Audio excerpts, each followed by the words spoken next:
Chapter 31. Let me play a joke too. You are listening at novelfull.audio. Chapter 31. Let me play a joke too. Chu Wan's eyes and Lu Haibin's eyeballs almost popped out of their eyes. They couldn't believe what they saw in front of them. WTF, what happened? Are you a Tibetan Mastiff? Aren't you the king of dogs? Aren't you fierce? Didn't you just have a baby and have a bad temper?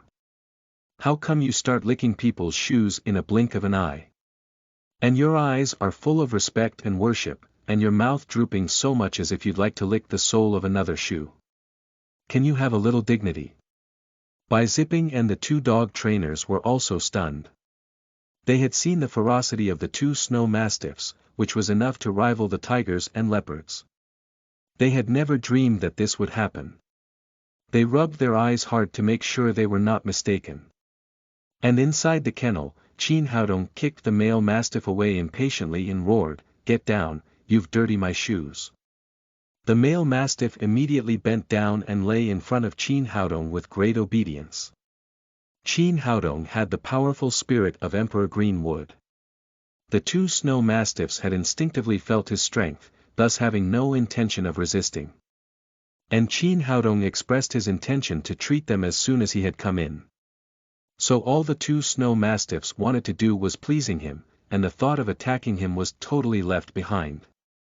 He took out the silver needles from the needle bag, and in the blink of an eye, he put more than a dozen silver needles into the body of the snow mastiff, and then dredged the blocked blood vessels in the body of the snow mastiff with Greenwood genuine qi. 5 minutes later, Qin Haodong retrieved the silver needles from the male mastiff. At this time, the mastiff has been completely different from the just sagged appearance. As if got pumped up, the mastiff howled to the air like a male lion, making the kennel shivering.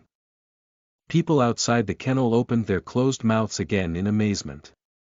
It was totally unexpected that male mastiff was cured so quickly. Chu Wankai licked his dry lips, for he had never seen such amazing medical skills as a veterinarian for so many years. Was this man still human? Be good, don't shout. Qin Haodong kicked the male mastiff away with one foot and then stepped towards the female mastiff. Generally speaking, the female mastiff's mood was more unstable after childbirth, but her response to Qin Haodong was similar to that of male mastiff. With flattering and respectful expression, she kept wagging her tails despite her weak body. As before, Qin Haodong used silver needles to treat the female mastiff again. Maybe because of her weak body, it took a little more time. The silver needles were not retrieved until 7 or 8 minutes later. As the silver needles had been retrieved, the female mastiff immediately stood up from the ground, first holding Qin Haodong's feet to please him, and then pulling his trouser legs toward the two little mastiffs. Obviously, she wanted Qin Haodong to treat the two dying little snow mastiffs. The two newborn little snow mastiffs were extremely weak because they had not eaten a single mouthful of milk, which made it a lot more trouble to treat them. Qin Haodong took out a marrow cleansing pill and broke it into 2 halves and fed it to the two little mastiffs. The marrow cleansing pill was precious, but the two little snow mastiffs were going to be Tang Tang's playmates and bodyguards. So it was worth investing a little. After the marrow cleansing pill was fed, Qin Haodong used Greenwood genuine qi to help two young snow mastiffs dredge their meridians and accelerate the absorption of medicines. Soon, the two puppies, who were dying, stood up from the ground and opened their eyes. Bai Zipping was staring outside in bewilderment. He couldn't understand why. Generally speaking, puppies need 7 days to open their eyes. These two little snow mastiffs were born for only 2 days. Well, I've saved your children, but I'm going to take them away. Qin Haodong patted the head of the female mastiff and the male mastiff, then picked up 2 little snow mastiffs and walked outside the kennel. Although the 2 snow mastiffs showed reluctance in their eyes, they only rubbed their heads on Qin Haodong's legs, as if they knew that the best choice was to let him take away the little snow mastiffs. "Papa, dog, I want to play with dog," the little fellow exclaimed excitedly outside. Since his daughter was happy, Qin Haodong did not close the iron door of the kennel, and brought out the two adult snow mastiffs directly. Seeing these two big guys go out of the cage, the others all retreated in panic, including the two dog trainers. It was generally known that even 10 people couldn't prevent an adult mastiff going mad. Qin Haodong first put two little snow mastiffs on the ground and then took the little fellow from Lin Ziyuan's arms. Looking back at the two lion-like snow mastiffs, he said, "You two don't have a name, and it's inconvenient. From today on, you will be called Big White and Small White respectively." He stretched out his hand and patted the male mastiff. "You are Big White." And then patted the female mastiff. "You are called Small White." The two mastiffs seemed to understand him, wagging their tails to express agreement. "This is my daughter. You two have to play with her. Did you hear me?" Big White and Small White immediately went up and licked the little fellow's feet with their tongues. The little fellow immediately grinned with the fear disappeared. Qin Haodong then put the little fellow on Big White's back. The little fellow grasped the long hair on Big White's neck and giggled incessantly. "Dog, run, run." The little fellow patted Big White's back excitedly, and the others were horrified. The Tibetan Mastiff, which was feared by people, now was ridden as a horse. Big White didn't show any dissatisfaction. He walked around with the little fellow. Small White followed closely, as if afraid that the little fellow would fall down. "Dr. Qin, isn't it a little dangerous?" Lin Ziyuan was not at ease when seeing the little fellow playing with the two snow mastiffs because Big White and Small White could swallow the little fellow with their mouth easily. "That's all right. These two mastiffs are very clever." Qin Haodong was not worried. These two snow mastiffs were very spiritual and couldn't hurt the little fellow. Then he looked up and saw Chu Wankai and Lu Haibin moving slowly towards the door of the kennel. He said happily, "Where are you going, sir?" Seeing Qin Haodong had rescued the 4 snow mastiffs, Chu Wankai knew that there must be consequences for him if he stayed any longer.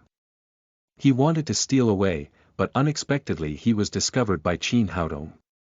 "It has been all right now, and hence we'd better go back." Chu Wankai answered shamefacedly. "How could it be all right?" Qin Haodong looked at him playfully and said, "You just said that as long as I'm not bitten to death by the Tibetan Mastiff, you will call me Daddy. I suppose you couldn't forget it so soon."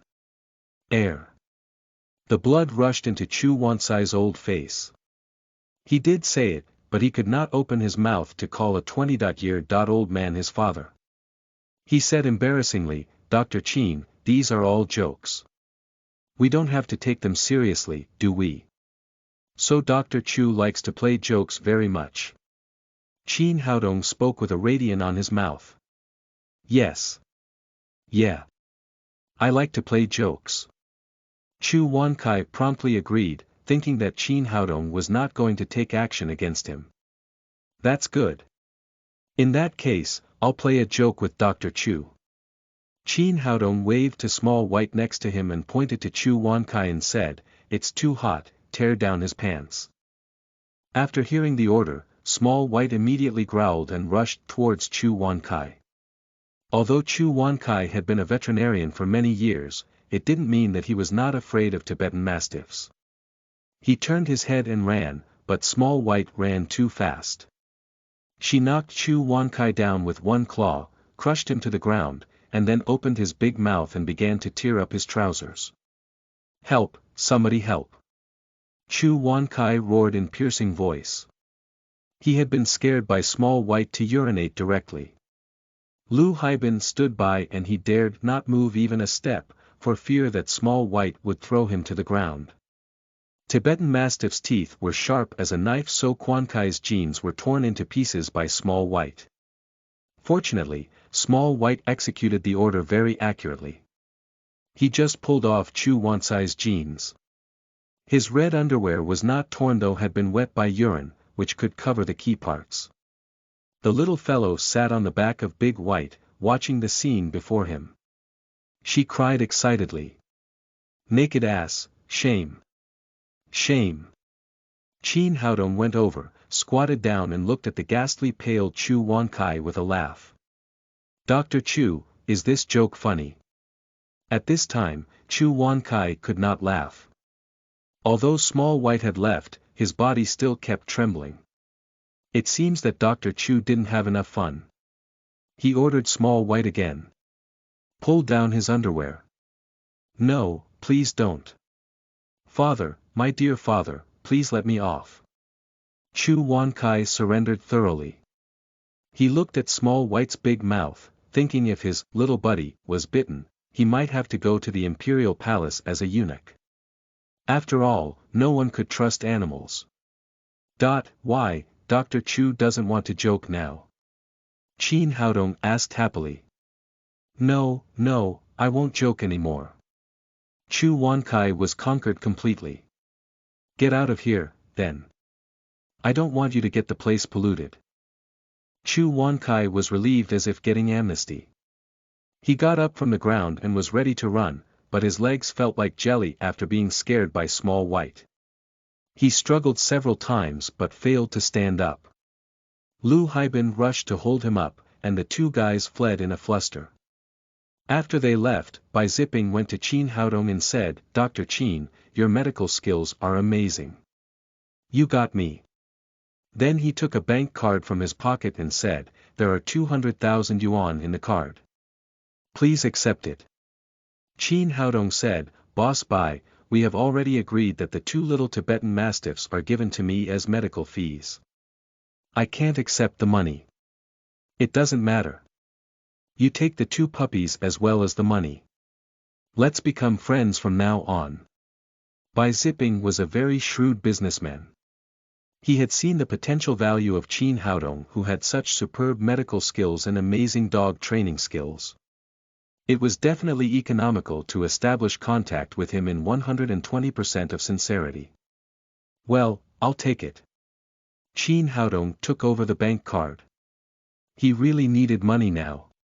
He would take the little fellow out to have fun later. He couldn't carry only 1 coin in his pocket. "And Dr. Qin, this is the top VIP card of our dog fighting ring. You can come to us anytime with it." Bai Zipping said and sent a golden card to Qin Haodong. Qin Haodong didn't waste time talking and put it in his pocket directly. Chapter 32. You Can't. You are listening at novelfull.audio. Chapter 32. You Can't. Dr. Qin, do you think my kennel should be revised? Bai Zipping asked. Although the kennel cost him nearly $1 million, he would not hesitate to demolish it if needed. Qin Haodong said, "No, Big White and Small White's diseases have been cured. It's almost impossible for them to get sick again in the future. It's just fine. Thank you. Thank you so much, Dr. Qin." Bai Zipping was overjoyed and thanked him again and again. After the matter was settled, Qin Haodong and Lin Ziyuan left the dog fighting ring together with the little fellow, and took away the 2 little snow mastiffs. After they left, a dog trainer said to Bai Zipping, "Boss, the 2 little snow mastiffs are worth more than 5 million each. Aren't we losing too much just letting him take them away?" Baizi shook his hand and said, "What do you know? If it weren't for Dr. Qin, the 2 puppies would have died, not worth even $5. Now the big dogs have survived, we can have as many puppies as we want. And Dr. Qin is absolutely a master. We can't avoid troubling him in regard to dog fighting ring in the future. You remember, when you see Dr. Qin, you must be as polite as when you see me. If anyone dares to be a little disrespectful, he'll have to go right away." "Yes. We know, boss." The 2 dog trainers rushed to say yes. Bai Zipping really had a long-term vision. He might rely on Qin Haodong to help him in the future, whether in terms of the dog fighting ring or himself. Qin Haodong and the little fellow got on the car and rushed home. With the addition of the 2 small snow mastiffs, the atmosphere in the car suddenly became much more cheerful. These 2 little snow mastiffs were just born, so they are not big enough. Half a marrow cleansing pill was enough for them to complete their marrow cleaning. Not only their strength and toughness of the body had been greatly improved, but also part of their intelligence had been inspired. They were full of spirit and intelligence, so they had a lot of fun playing with Tang Tang. When they got home, the little fellow picked up a little snow mastiff and rushed into the room, shouting, "Mama, Mama, come and see the dog." Hearing her daughter's voice, Lin Momo came out of the room and was immediately conquered by the two little furry snow mastiffs when she saw their lovely appearance. Women are naturally fond of small animals. The two little snow mastiffs were white and hairy. Their charmingly naive look would get everyone's like. What a lovely dog. Of course, Lin Momo would not take the little snow mastiff from her daughter's arms.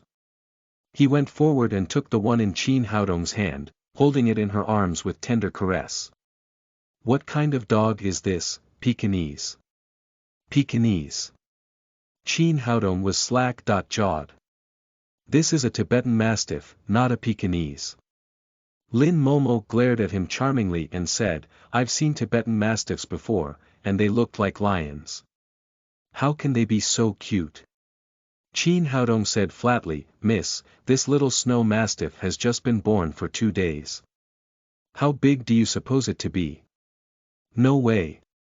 Can you be a little serious? 2-day. Old puppies can't crawl yet. How can they run around as they do now?" Not feeling like to explain again, Qin Haodong said, "Whatever, if you like Pekingese, you can bring them up as Pekingese." At the moment the little fellow exclaimed, "Papa, are the dogs hungry?" The two little snow mastiffs hadn't eaten anything since they were born. The marrow cleaning could only strengthen their bodies but not fill their stomachs. At this time, these two little mastiffs were licking everywhere, looking like starving ghosts. "Well, they are hungry. Find something for them to eat," Qin Haodong said. Tang Tang immediately searched a lot of milk and snacks and fed them to the little snow mastiffs bit by bit. Seeing that the little fellow had fed a piece of beef jerky to the little snow mastiff, Lin Momo hurriedly shouted, "Tang Tang, the puppy can't be fed randomly, for they are easy to have diarrhea." Qin Haodong said, "It doesn't matter. They can eat anything. Don't worry about it." Though very small, these two little snow mastiffs were extremely strong. Now their stomach and intestines were comparable to steel, so there was no problem eating anything. With Papa's permission, the little fellow fed more vigorously, and the two little snow mastiffs did have a big appetite. They not only drank 2 small pots of milk clean, but also ate up a lot of snacks the little fellow gave them. Lin Momo looked in amazement and wondered where all the food was going to in such small bodies. Seeing that 2 little snow mastiffs were deeply loved by 2 beauties, big and small, Qin Haodong said, "Since these 2 little mastiffs have come to our house, we have to give them names, otherwise it is very inconvenient to call them." "You're right. They should have a name," Lin Momo said. "These 2 puppies are white. Let's call them Big White and Small White." Tang Tang shook her hand and said, "No, no, Big White and Small White are their papa and mama." "Oh." Lin Momo thought about it and said, "How about call them Tang Bean and Tang Grain?" Qin Haodong was speechless. Although these 2 little snow mastiffs were cute, they couldn't follow a person's surname. That would be a mess. He promptly opposed. "No, Tang Beans and Tang Grains are reserved to be our kid's name. Yes. Yes. I want my little brother and little sister." The little fellow echoed. "Bah. You wish." Blushing, Lin Momo turned her eyes at Qin Haodong and said angrily, "Each of my ideas has been denied by you. Tell me, what do you want to call them?" "Just call them Dumao and Ermao," Qin Haodong said. "Good. Good." The little fellow immediately raised his hand and agreed. Then she patted the heads of the 2 little snow mastiffs and said, "Now you are called Dumao and Ermao." Dumao and Ermao seemed to understand the little fellow's words and immediately wagged their tails merrily. After the family had dinner, Lin Momo and Tang Tang bathed Dumao and Ermao, after which the 2 little mastiffs became much cleaner. After playing for a while, the little fellow took Qin Haodong's hand and said, "Papa, tomorrow is the weekend, you and Mama take me out to play." "I agree, you need to ask your Mama if she has time," Qin Haodong said. "Mama, can you promise me?" Other children always go out to play with their Papa and Mama on weekends. The little fellow looked eagerly at Lin Momo. Lin Momo hesitated for a moment, but her daughter's eager eyes still made her promise. Since she could not find Tang Tang's biological father, it was not bad to fulfill her daughter's wish with the help of her sworn father. "Yeah. I can go out with my Papa and Mama." Tang Tang jumped up happily on the ground, seemingly infected by her. De Mao and Air Mao also kept jumping. Time passed quickly. At night, Tang Tang took Qin Haodong and Lin Momo to bed. Unlike last night, there were two more puppies on the bed, sleeping on the left and right side of Tang Tang. Soon Tang Tang, De Mao and Mao fell asleep. Qin Haodong pretended to be asleep, but Lin Momo pulled him up. "Okay, you should go back." Qin Haodong said, "It's so late and the bed is big enough. Let me sleep here." "No, you're an adult man. You can't sleep with us." "But it's also a male," Qin Haodong said, pointing to De Mao, who was asleep and sprawling on his back. "He can, you can't," Lin Momo said. Alas, Qin Haodong sighed that he was inferior to a dog. But Lin Momo insisted on driving him away. He could only get up and go back to his home to sleep. The next morning, Qin Haodong came to Lin's house and cooked a hearty breakfast with Chef Zhang Dafu. Soon the little fellow, De Mao and Mao smelled the fragrance and ran into the dining room together. Looking down at De Mao and Mao, who was devouring, Lin Momo said in surprise, "How come they seem to grow a lot in one night?" Lin Ziyuan also said, "Are these the two puppies you brought back yesterday? They have become a lot bigger." Tibetan Mastiff originally grew at a faster rate, coupled with the marrow. Cleaning before, the growth rate of De Mao and Mao were naturally much faster than that of ordinary dogs. They certainly grow fast when eating as much as a pig. I think we shouldn't call them De Mao and Mao. We might as well call them Big Pig and Small Pig. The little fellow couldn't help giggling at Qin Haodong's words. After breakfast, Qin Haodong and Lin Momo went out with the little fellow. For the sake of his daughter's safety, Lin Ziyuan increased the number of bodyguards following Lin Momo from 4 to 10, and the captain of the bodyguard was Zhang Disheng. Before leaving, he emphasized to Zhang Disheng again. "Be careful when you go out, and guarantee the safety of Momo and Tang Tang." Zhang Disheng clapped his chest and said, "Rest assured, boss, as long as I'm with them, nothing could happen." Qin Haodong shook his head slightly in his heart, thinking Zhang Disheng was talking big. In fact, he was not very competent as a bodyguard. Otherwise, Lin Momo would not have been hit last time. But he didn't care. In fact, they wouldn't need any other bodyguards at all when he was there. He took the little fellow into a lengthened Lincoln with Lin Momo. Coupled with 3 cars of the bodyguard, the 4 cars formed a small motorcade. After departure, Qin Haodong was playing with Tang Tang in the car. Suddenly, he felt that the outside vehicles were making way to the roadside in a flurry. Lin family's motorcade also turned to the outside lane and gave up the inside lane. Then a super luxurious motorcade passed them, with a striking Hummer at the front, followed by a caravan and more than a dozen large off-road vehicles behind the caravan. If it hadn't been for the tattoo-covered and black-coated bodyguards sitting in the cars, Qin Haodong really thought it was a big figure of Huaxia that had come to Jiangnan. "Whose motorcade is this? Isn't it too high? Profile?" Qin Haodong asked. "There is only one person who dares to be so luxurious in Jiangnan, that is Long Haisheng," said Lin Momo. Qin Haodong asked, "Who is Long Haisheng? Is he more powerful than Lin's group?" "There is no comparison between us," Lin Momo said. "Although Lin's group has a high position in Jiangnan, we only engage in legitimate business and never interfere in underground affairs. Long Haisheng, known as Long, has great strength in both black and white worlds. Nobody dares to provoke him. It's no exaggeration to say that he's the controller of the underground world in Jiangnan. Chapter 33. Underground World Controller. You are listening at novelfull.audio. Chapter 33. Underground World Controller. As an ordinary college student, Qin Haodong naturally had no connection with Long Haisheng before, and had never even heard of him. He laughed and said, "The controller of the underground world, to put it plainly, he's a big hooligan." "What's the big deal?" "You must not underestimate Long Haisheng," Lin Momo said with a serious face. "Not only can't you provoke him, but also our Lin's group can't afford to do so. If you happen to encounter him in the future, stay away as far as you can." Qin Haodong laughed because he didn't care. This Long, the controller of the underground world, was nothing in his eyes.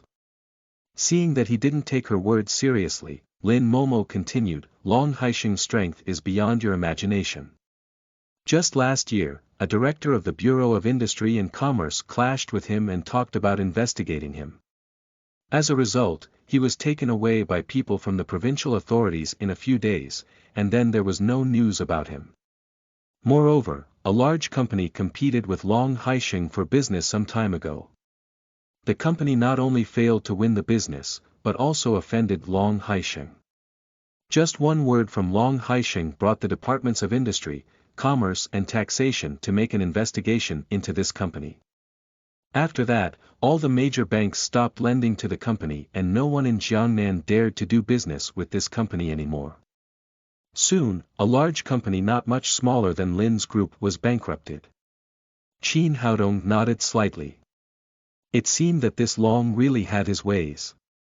The episode passed, and soon they arrived at Mickey Children's Paradise. Because the little fellow was too young, Qin Haodong and Lin Momo did not take her to play two exciting games.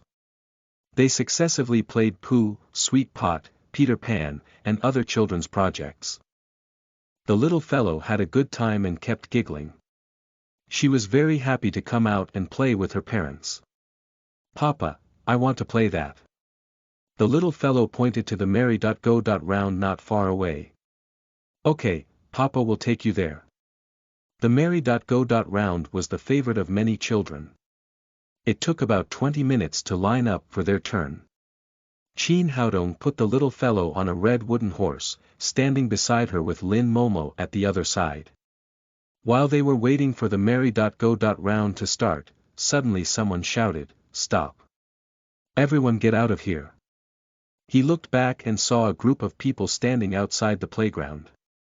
A middle-aged couple with a boy of 5 or 6 years old were followed by 30 or 40 people in black.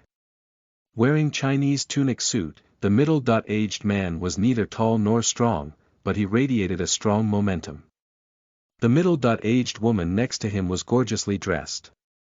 The little boy in her arms was very thin and listless.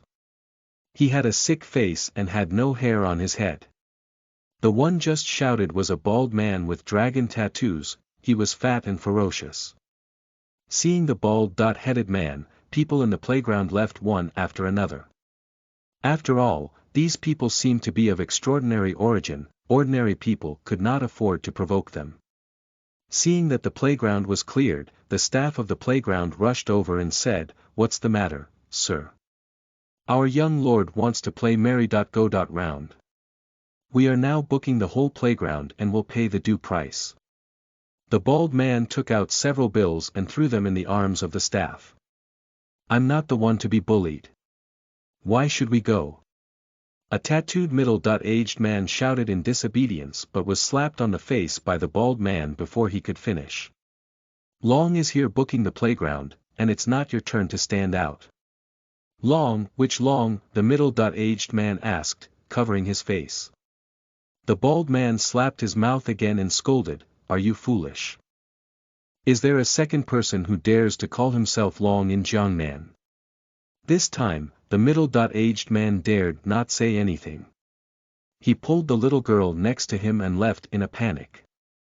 Soon, all the people in the playground ran away except the three of them. Then Zhang Disheng rushed into the playground with other bodyguards and whispered, "It's Long Haisheng out there.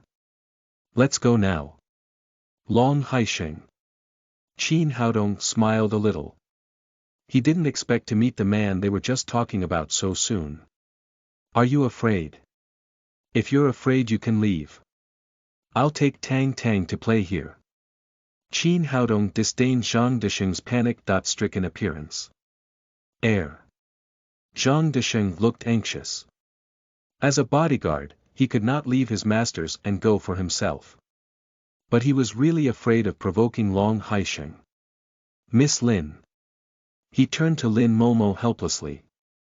Lin Momo said, "Haodong, let's leave. If we provoke Long Haisheng, he will bring trouble to Lin's group."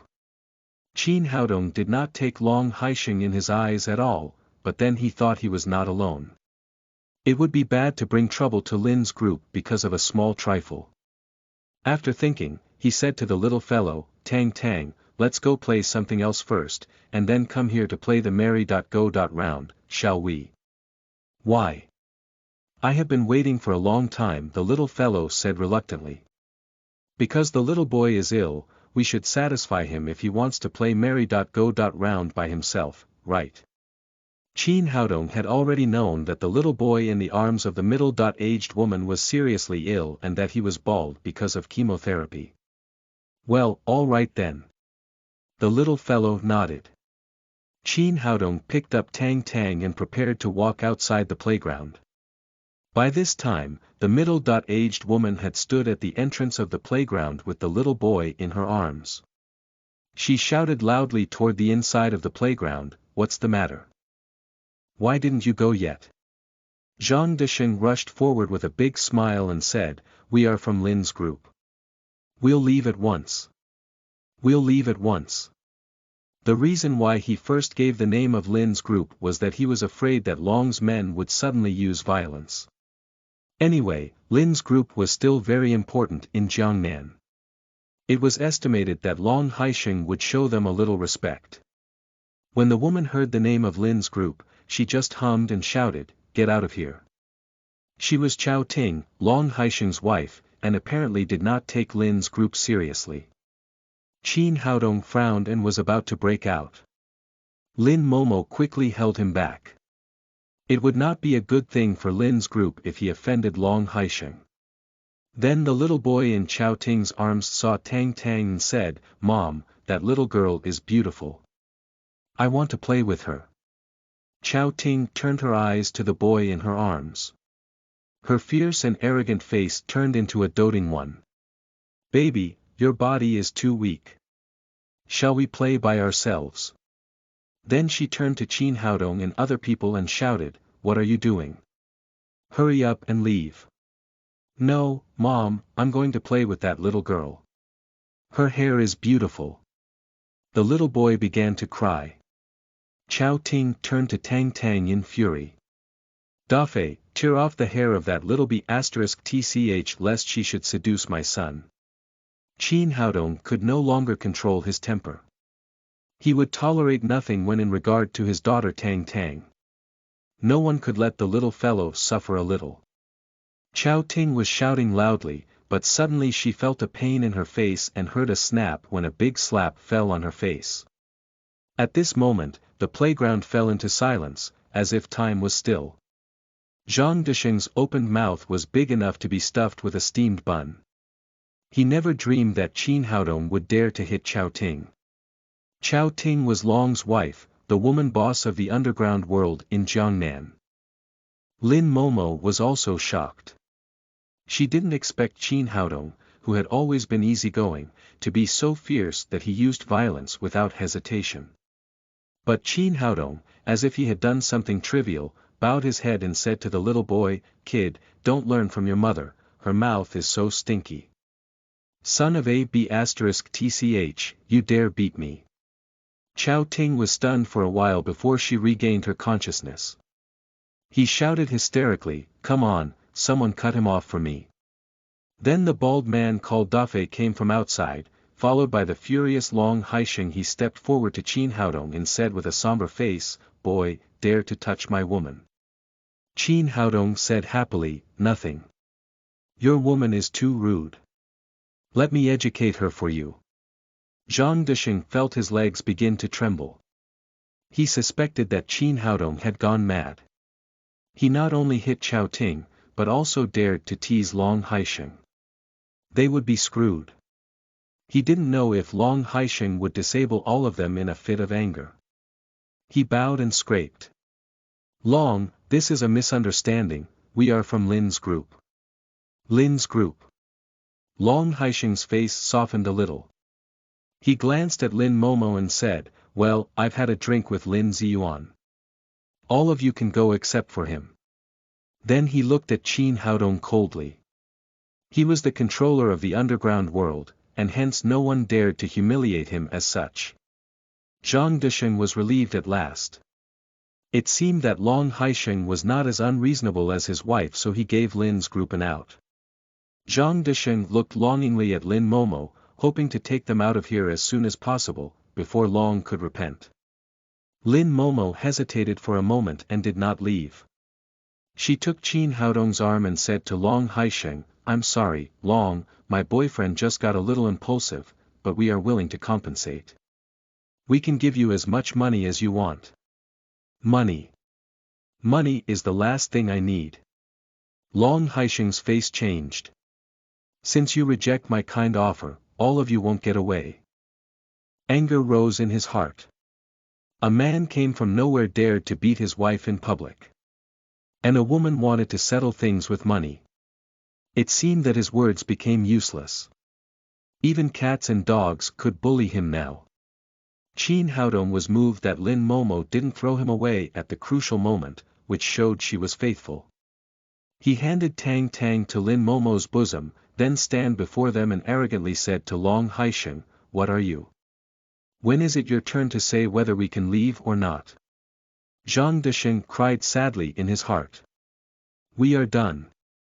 We will be chopped into meat sauce. He seemed to have seen the scene where Long Haisheng had outburst. Chapter 34. In a bad mood. You are listening at novelfull.audio. Chapter 34. In a bad mood. Ha, what am I? Long Haisheng laughed angrily, pointed to Qin Haodong's nose and shouted, I tell you, in the Jiangnan city, whoever I let live will live, whoever I let die will die. Lin Momo's heart sank, thinking that they were doomed. Originally, she wanted to talk to Long Haisheng in the name of Lin's group. Now there was no hope of negotiation at all. It would be no use even Lin Ziyuan had present. She didn't understand. Qin Haodong was obviously not an impulsive person. Why did he challenge Long Haisheng? Then Chao Ting came over and screamed sharply. Honey, chop him to death, you must chop him to death. Long Haisheng shouted angrily, Dufei, get started, kill him for me. The bald-headed man had been waiting for a while, waiting for the master's order to start. As he clicked on his finger joints, he looked at Qin Haodong with a grinning look. Boy, you're looking for death. He was 1.9 meters tall, and his whole body was full of muscles, like cast iron, which made people scared. Zhang Desheng and other bodyguards could not muster up a little courage to resist. Dafei was the #1 fighter of Long Haisheng. He practiced martial arts when he was young and played black boxing for many years when he grew up. He was very skilled and hard-working. He had made great contributions to Long Haisheng in these years. He once chased more than a dozen people by himself. No one dared to provoke him in the underground world.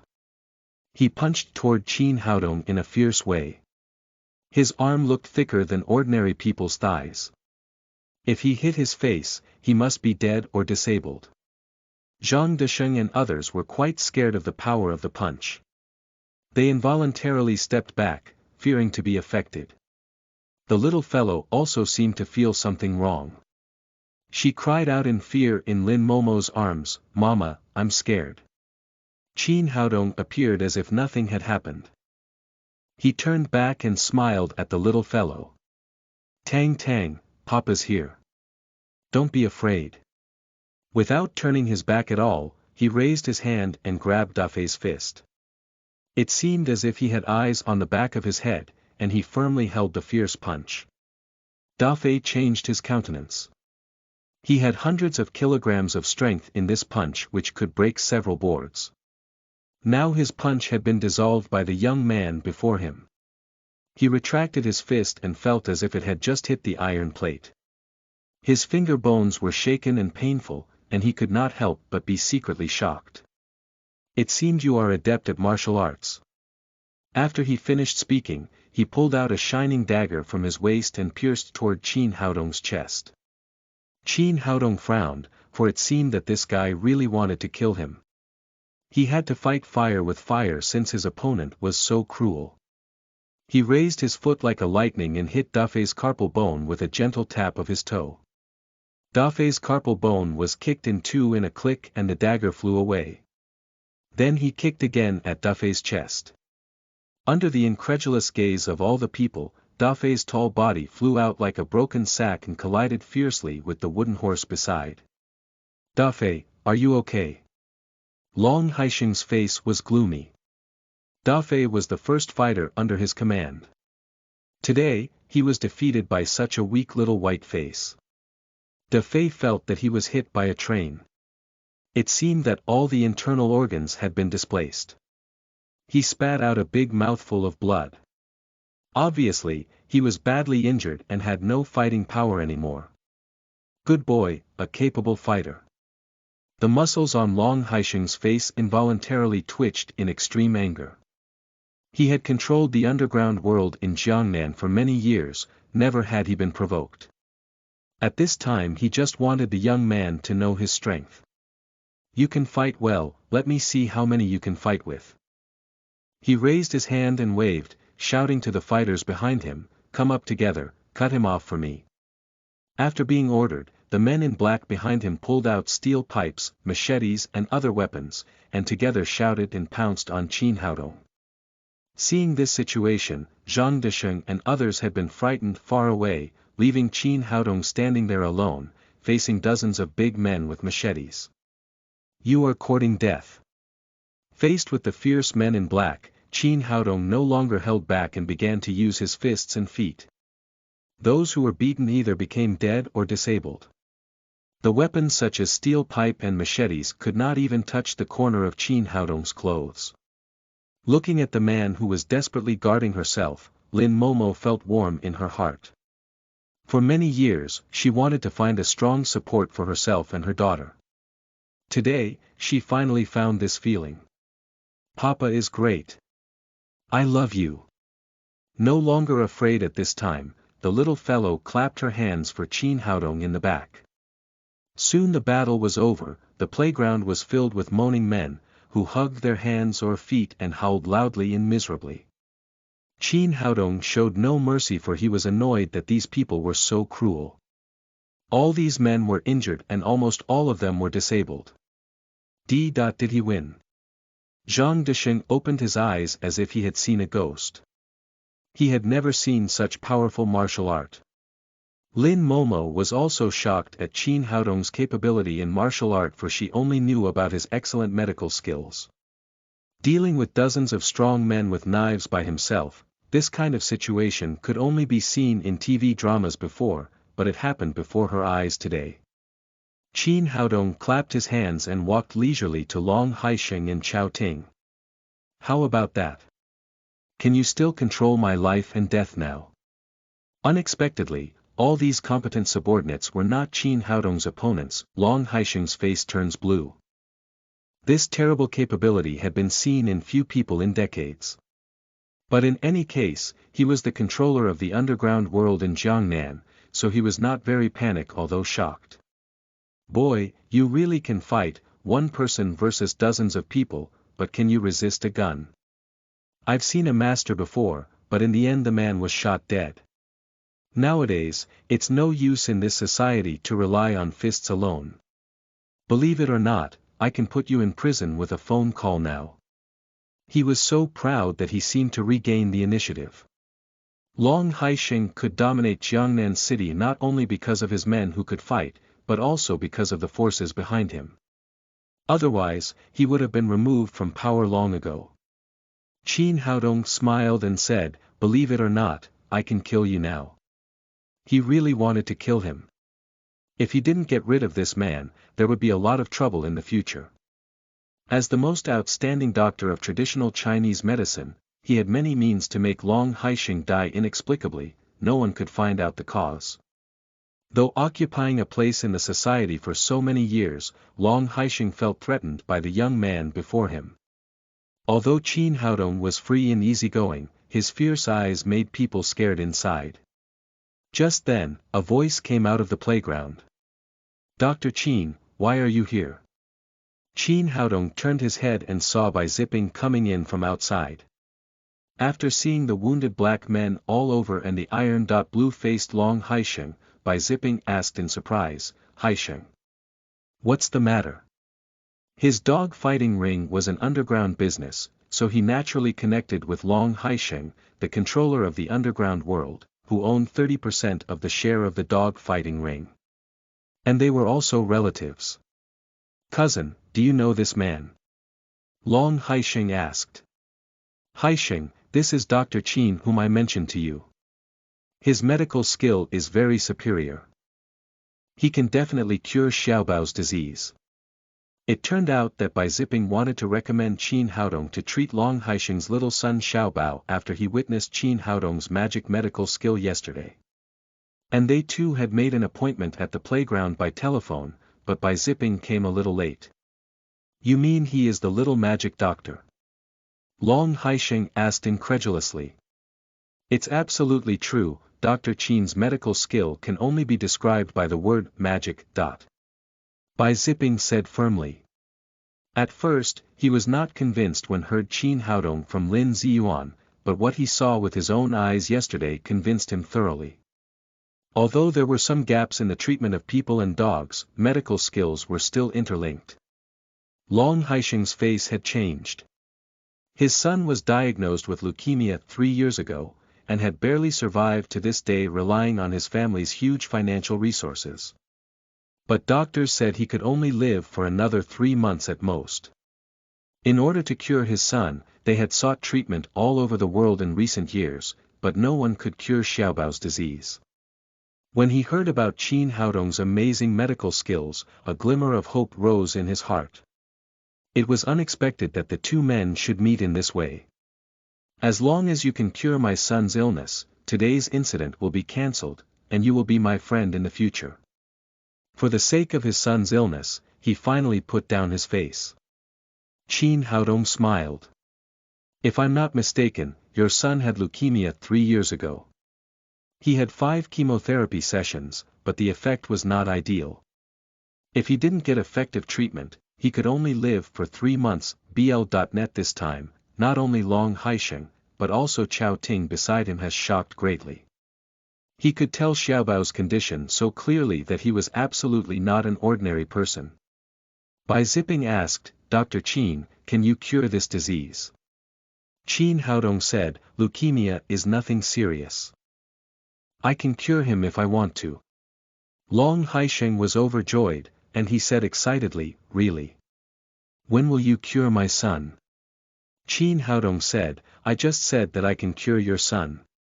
When did I say that I would treat your son?" Long Haisheng's face suddenly changed greatly.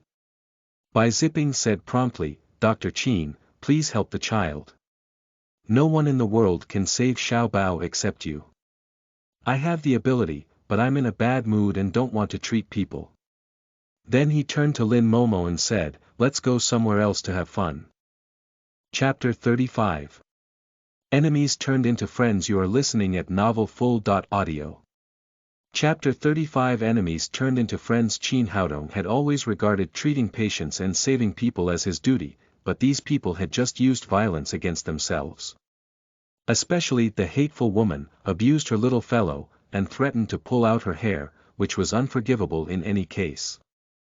Long Haisheng hurried up and said, "Dr. Qin, it was just because I was blind that I offended you. Please forgive me and save my son." Qin Haodong said, "You are Long, the underground world controller of Jiangnan City. You can have people live or die. You have countless subordinates. Why do you have to plead with me? Heir. Long Haisheng was embarrassed. He knew that what he had just done had gone too far. He looked at Bai Zipping eagerly. He wanted Bai Zipping to help him to say some good words and persuade Qin Haodong. At that time, Chao Ting rushed to the front. She blocked. Qin Haodong screamed. Say, how much do you want? Money is not a problem as long as you can cure my son. Qin Haodong looked at the unreasonable woman and said in a cold voice, Are you rich? Of course, don't you just want money? I have plenty of them. In Chao Ting's view, the young man just wanted to take the opportunity to make a profit. Qin Haodong gave her a sneer. Since you have so much money, burn it to the king of hell to see if you can buy back your son's life. What do you mean? Do you know who we are? We have given you enough face. In Jiangnan City, countless doctors will rush to serve us as long as we say a word. That's good. Let those who are willing to serve to do the work. I won't do it anyway. Qin Haodong ignored the unreasonable woman and went out to the playground with the little fellow in his arms. You! Chao Ting turned pale with anger, and she cried. Young man, I tell you, you can't survive in Jiangnan if you offend Long. Qin Haodong stopped and looked back at her. He pointed to the wailing black men and said, Do you think you still have the ability to threaten me now? Heir.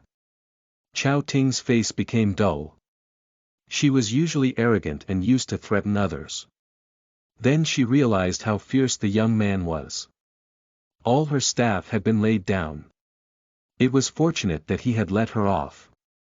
Thinking of this, she involuntarily stepped back 2 steps. Just then, the little boy behind her said weakly, Mom, I feel so bad. Then he fell to the ground with a flop and began to convulse all over. His face was pale, which seemed his life was at risk. Xiao Bao, how are you? Xiao Bao, don't frighten your mother. Chao Ting rushed to the boy's side, but no matter how she shouted, he did not respond at all. She suddenly thought of Qin Haodong and turned around and cried. You tell me, how much do you need to save my son? Qin Haodong sighed. It seemed that the woman was hopeless. Keep your money for yourself. I have to go. Don't go, don't go. I promise you anything if you will save my son. Chao Ting felt Qin Haodong's coldness and finally put her arrogance aside. Qin Haodong ignored her and continued to stride outside the playground.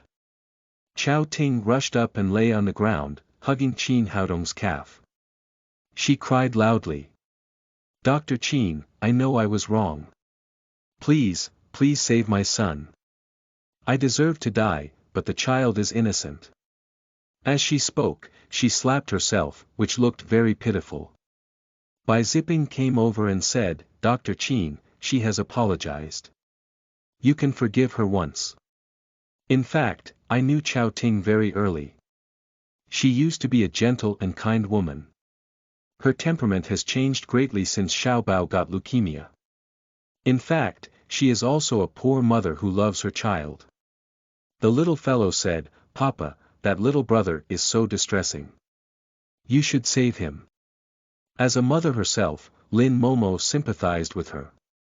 She went forward and whispered to Qin Haodong, Yes, Haodong, you should help them. Their pleading made soften Qin Haodong's heart. It was true that the child was innocent. Qin Haodong stepped to the little boy's side, put his body flat on the ground. Then he took out the needle bag and quickly gave him acupuncture. With dozens of silver needles pricked in, the boy slowly calmed down and got some color back on his face with the convulsion stopped. 10 minutes later Qin Haodong took back the silver needles. The little boy opened his eyes slowly and saw Qin Haodong in front of him. He said, Uncle, am I dead? Looking at such a pair of ignorant eyes, Qin Haodong felt hot in his heart and said, No, you can't die with Uncle at your side. The little boy's extremely wooden face was full of joy. He said hopefully, Uncle, can you really cure my disease? Before Qin Haodong could speak, Tang Tang rushed to say, "Of course. My papa is a very good doctor. Can I grow my hair, too?" The little boy's eyes shined with excitement. After all, it was everyone's instinct to survive.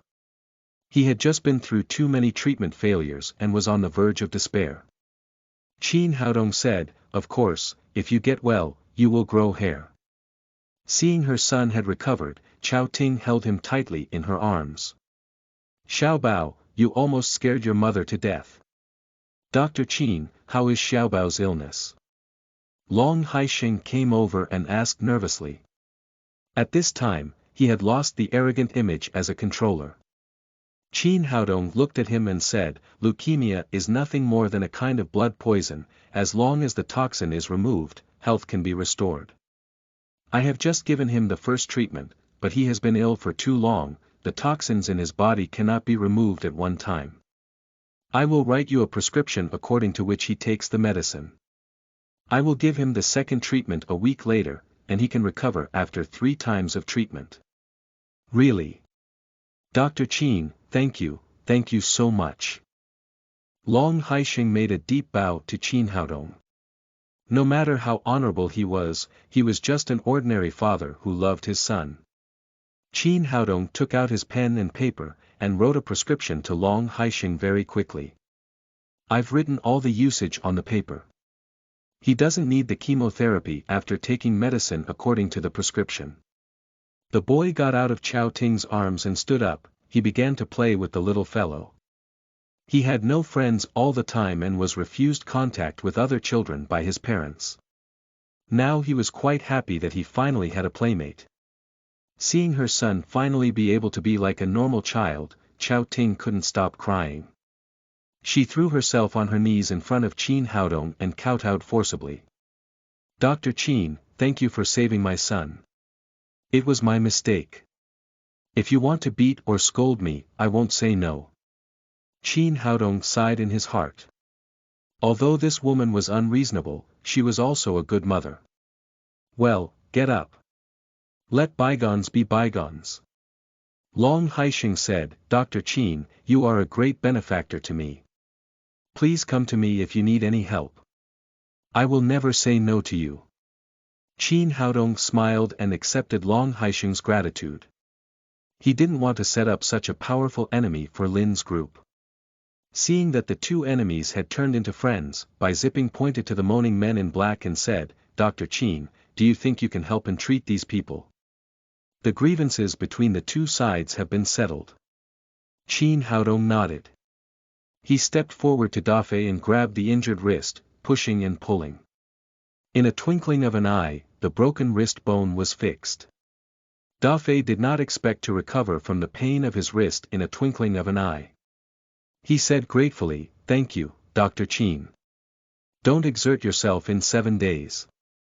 It'll be all right in 7 days." Then Qin Haodong walked to the next man in black. In less than 10 minutes, he had already treated all these people's injuries. Divine skill. What a miracle. Long Haisheng said with admiration on his face, "Dr. Qin, I have been out in the society for more than 30 years, and I have never seen such a magical medical skill. It's really admirable." After that, he took out a bank card from his pocket and gave it to Qin Haodong. "Dr. Qin, this is 5 million yuan. Please accept it for a small gift." Qin Haodong was not at all polite. He took the bank card and put it in his pocket. Then he said, "Your son has leukemia. In fact, it has something to do with you killing too much in recent years, which is harmful to morality. In the future, you too should do more good things. Otherwise, it may not be a disease, but a catastrophe next time." Long Haisheng was shocked. He hesitated for a moment and then said, "Dr. Qin wants me to give up the business and quit this circle. No, the underground world always needs someone to control it.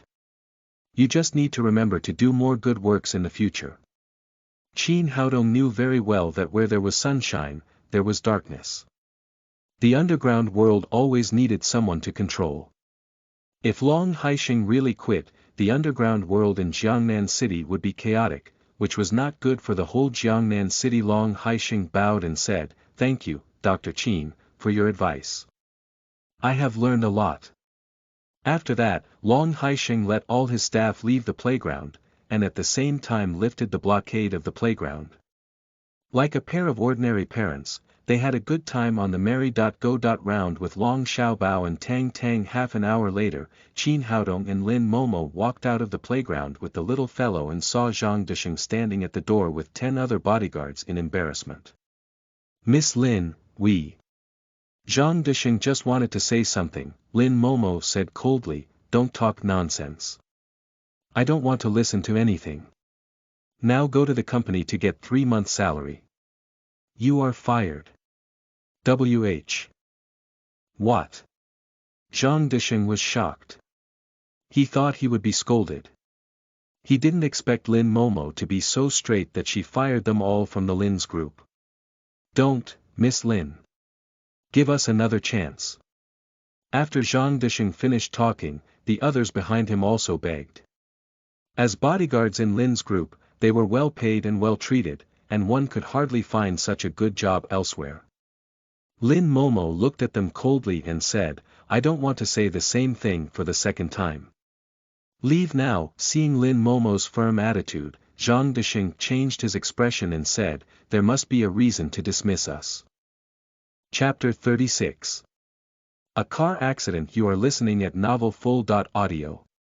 Chapter 36. A car accident. How can you be so shameless to ask me for the reason? Lin Momo looked angry, and she said, "You're bodyguards, not spectators. Where were you when my daughter and I were in danger? You watched your masters running into danger, but you retreated, so why do I have to keep bodyguards like you? That was not our fault. It was all his fault." Zhang Disheng had come up with his excuses early enough. He pointed to Qin Haodong and said, "We wouldn't have got into such huge trouble if he hadn't messed up with Long." Qin Haodong looked at Zhang Disheng for a moment, which reminded Zhang Disheng how ruthless Qin Haodong could be. So he backed up a few steps. "You're the bodyguards of the Lin family, how could you be so scared when faced just a gangster? Shame on you to pass the buck on to others. You're well paid, but you couldn't even protect the young master when she was in the amusement park. And even if I would let that pass, but my daughter just got insulted and her hair almost got ripped off. When were you then? People like you aren't qualified for being a guard, or even being a man. Now get out of here before I take it out on you." "Yes. Cowards. Cowards. Get out of here. Be quick." The little girl also yelled. Zhang Disheng felt his face burning. He knew he was in the wrong, so he looked at Lin Momo with a begging face and said, "President Lin, I have been dedicated to the Lin family for so many years. Please forgive me for the sake of my hard labor work for the Lin family in so many years." Lin Momo said in a cold face, "I've been taking care of you enough for that, or I would have reported what you've done to the Association of Bodyguards, and nobody would hire you in the future." "Ah." Zhang Disheng's forehead was covered with cold sweat. The social circle of the upper class in Jiangnan City was small, and they would totally lose their career if Lin Momo publicized what had happened today because nobody would hire coward bodyguards. "Get out of here before I change my mind." Lin Momo repeated. Get out," yelled the little girl. Seeing that he had no way back, Zhang Disheng glanced at Qin Haodong viciously and left in resentment. Qin Haodong didn't care. He was just an ant to him, and if he dared to bite, Qin Haodong would smash him. Later Lin Momo and Qin Haodong took Tang Tang to other amusement parks. The three had a wonderful time, like a family. The little girl enjoyed herself so much. She left the Mickey Children's Park so unwillingly till the sun went down. The three went to the parking lot and sat in the back of the car.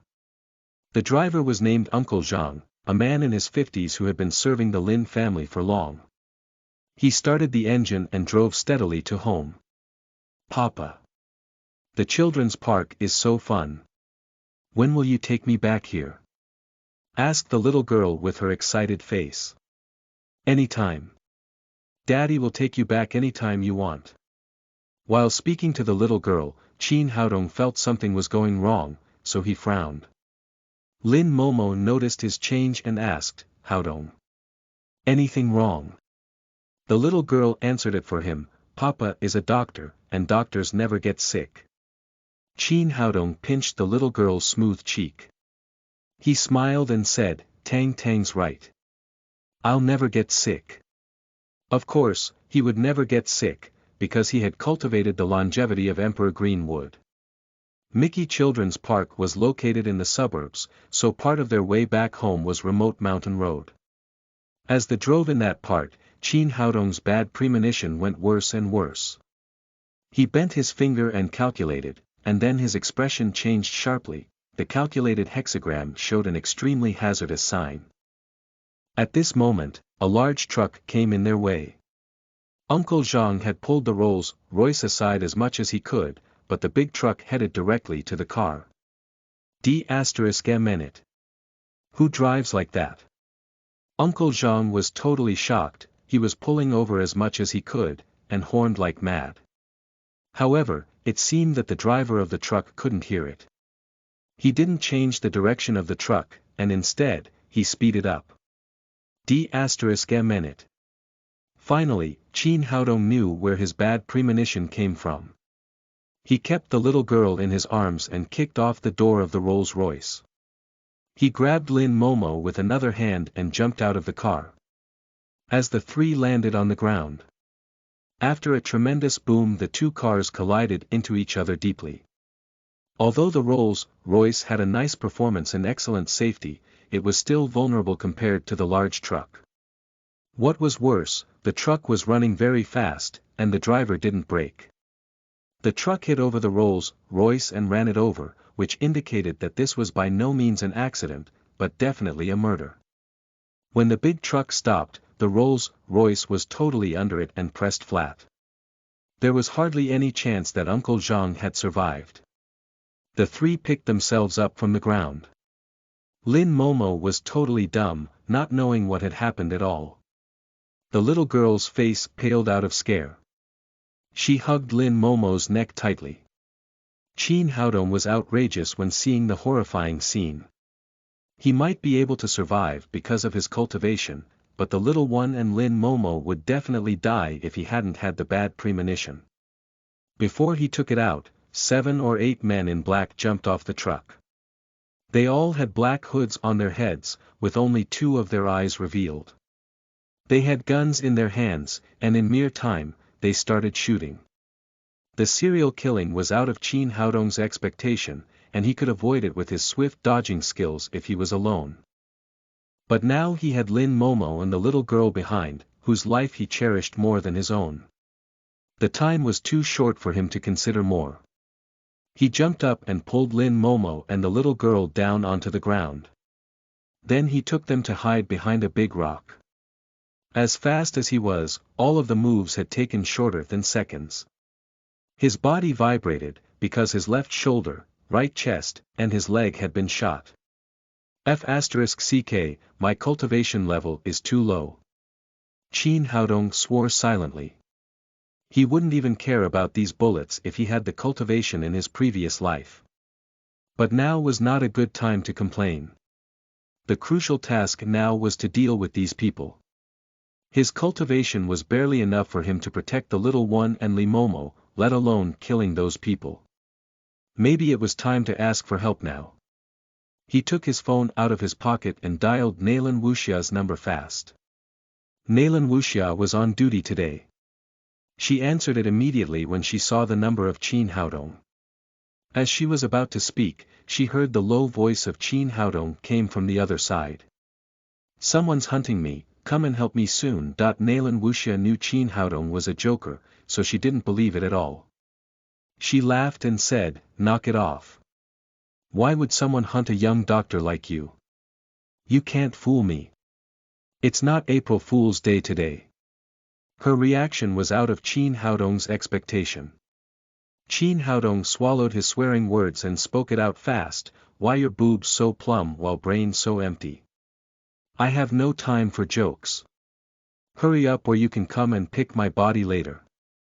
Nalan Wuxia's face changed when she realized Qin Haodong was being serious, and she said, "Are you sure it's not a joke? I have 3 gun wounds on my body now. What do you think? I guess it was the fellows of Sad Dog coming back to us." Actually, Qin Haodong had no idea where these people came from. He guessed they were coming after Lin Momo. He made up the story about Sad Dog because he wanted Nalan Wuxia to believe it as soon as possible. After he said that, Nalan Wuxia jumped up and asked fast, "Tell me where you are."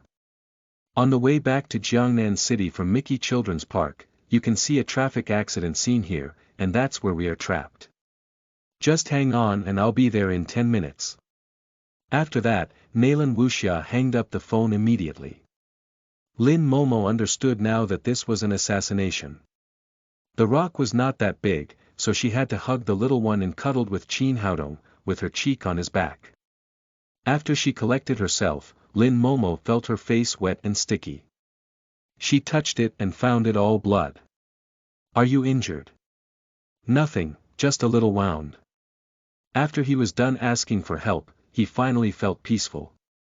He put the phone back into his pocket and started to press his apertures to stop the bleed. Lin Momo's felt sour in her nose and her tears dropped down. She knew Qin Haodong was injured because he wanted to save her and her daughter. "Papa. I'm scared." The little girl felt scared instinctively, though she had no idea what was going on.